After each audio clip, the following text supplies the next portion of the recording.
கேரளாவோட மூணார் ரோட்டில் நீங்கள் ட்ராவல் பண்ணும்போது அந்த ஒரு இடத்துல மட்டும் வண்டியை நிறுத்திடாதுங்க. அது ஏன்னு கேட்டிங்கன்னா, அங்கே நடக்கிற சாதாரண விஷயம் இல்லைங்க. இடுக்கி மாவட்டத்தில் இருக்கிற மூணார் தேனி காட்டுப்பாதை, குறிப்பாக அந்த ராஜமலை செக் போஸ்ட் தாண்டினதும் ஒரு பயங்கரமான உண்மை சம்பவம் நடந்ததுங்க. சரியாக 2014 ஒரு குடும்பம் அந்த வழியாக காரில் போயிட்டு இருந்துட்டாங்க. திடீர்னு செக் போஸ்ட் பக்கத்தில் கார் ரிப்பேர் ஆகி நிற்குதுங்க.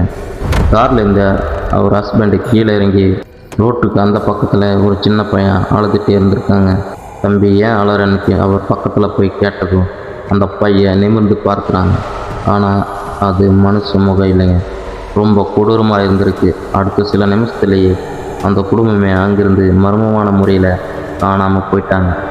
போலீஸ் வந்து பார்த்தப்போ கார் சீட்டில் நகத்தால் கீறின தழும்புகள் மட்டும்தான் இருந்திருக்குங்க. இன்றைக்கி அந்த ரோட்டில் போகிறவங்க தங்களுக்கு பின்னாடி ஒரு குழந்தை உட்கார்ந்த உணர்வு வருதுன்னு சொல்கிறாங்க.